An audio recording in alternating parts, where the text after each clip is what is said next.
TitleMatchNetwork.com. As far as Ric Flair, you got to work with him a little bit again, right? What was it like working with Rick? Well, Flair, someday if I'm lucky enough, which I think, and there's been talking about it going in the Hall of Fame, I owe a lot to Ric Flair. Ric Flair being a leader of the Four Horsemen thing. I remember even when I started as a single wrestler in North Carolina by myself, Ric Flair was there, and he and Jack Briscoe and Greg the Hammer Valentine and Roddy Piper all helped me out.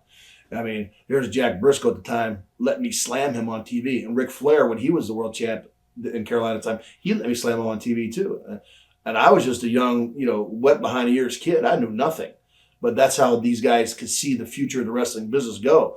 And then when Hawk and I got into business, of course, being Minnesota guys and, and Flair being from Minnesota, it was an instant connection right there. But Flair, Flair commanded respect. And you could see by his work that he was, and he is to this day, only one guy was close to Flair, and that was Kurt Hennig as far as work. Right. I think, anyway. Mr. Perfect was an excellent wrestler. But Ric Flair was the man. And, to be the man, you got to beat the man. That's Ric Flair. And we learned a lot from Flair. What are your thoughts about his recent retirement? That's great, man. That's the best thing that happened to wrestling. I mean, they did it right for Rick. That's the only guy that's retired that they've done it right for. Without Rick, well, you can see the appreciation there. The only thing that was wrong about Ric Flair retiring and all the stuff on TV is that they should have brought me on there. I mean, I'm not saying it me because of me, but most of my career in the 80s and the early 90s was against the Four Horsemen. Right. And Ric Flair. And I traveled with Flair. I brought Flair's Cabbage Patch dolls back for his daughter Megan and little Japanese little kind of car racing sets for his son David at the time. I brought all those stuff back to Minnesota for him. We were closer, a lot of people thought. I kind of was really insulted that, I didn't get a call to say, hey, man, this is a great WrestleMania here. Flair's going to retire. You're a good buddy of Flair. Come on in and be part of the celebration. But, hey, you know the way WWE is. Are you still tight with your brother up there? Or? Yeah, I'm tight with my brother now. Everybody's tight with me now. My kid's playing good football. Right. I hate to say it like that, but,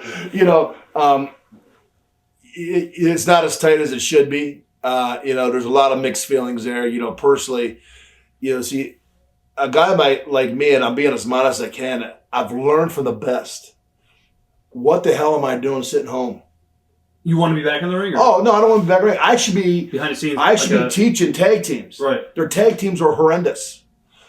I know tag team wrestling. I know interviews. I mean, Hawk and I had some of the best promos in wrestling. Let me help teach these guys, man. What am I sitting at home for? Bradshaw and I, we were at a recent UFC fight in Columbus. And Bradshaw, JBL company, says, what the hell are you doing home? He goes, we miss you in our locker room. I said, bro, I miss you guys too. There's that era of guys there that knew, you got JBL, myself, and Taker. And whenever Taker's ready to leave, bro, us three together could work phenomenally behind the scenes and teach guys. Without a doubt. And that's what the business needs. Did you ever ask the office about that? Wow, man, there's a lot of nepotism, Rob nepotism. That comes from the high horse there. Right. But then again, you got his daughter and his kid and everybody working there, so what the heck? Who knows? Who knows what nepotism really means? Back with WCW, when you went back there, what was it like working with Scott Steiner on that time period? Did he change a lot? Because he was, a lot bigger in the ring? I've known Scotty since Scotty was working for Bill Watts down there in the territory down there in Louisiana. And, Scotty rode with us when he first came to WCW, actually when it was the NWA. Right. And then when it all got turned around and we went to Japan for a while and came back, now Scotty was one of the big top dogs in WCW. And Scotty. To us, he was always Scotty. And I kind of got disappointed because we were looking forward to doing some stuff together. And Sid getting hurt really screwed up everything. And when WWF at the time bought WCW, it just killed a lot of stuff. Right. They only kept very few guys around, and it just kind of ruined a lot of things. What do you remember about the sale going down? What are your... Well, I remember we were at the last, Bash on the Beach? Yeah. I think it was, right? And I remember it was, I think, live on Raw, if I'm not mistaken, was Monday Night Raw. Yep. And Vince is on there talking, and he said, there's Rick Steiner and Road Warrior Animal. And it got a very good cheer, And I'm very surprised that Vince did not take advantage of that time period right there.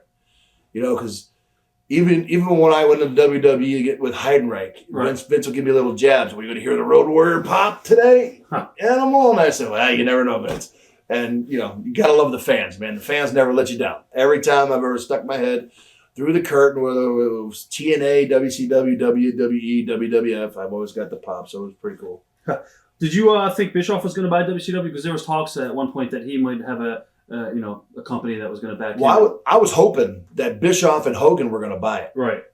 I mean, seriously, let's face it, in this business, that's why UFC and MMA are growing like crazy right now, because they have MMA and UFC. You can't have the NFC without the AFC in football. You can't have one company own the whole business. It's okay for now for a good 10, 12, 15-year period, but you got to have two separate companies. I heard that Hogan might start his own company, and I hope he does. Right.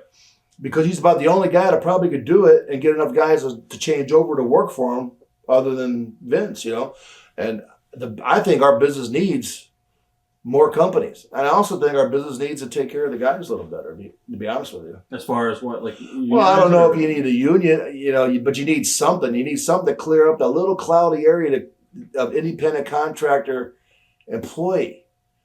You think guys should get health benefits? Or I think they should go without a doubt and get health benefits. But here's the good thing about WWE anyway. If you do get hurt, they pay for anything. Right. So it's like you have a health benefit, but you got to pay for your own health benefits ahead of time, And you don't really use the health benefits you pay for. If you get really hurt, they pay for the operation through their health system. Right. So it's kind of a weird situation.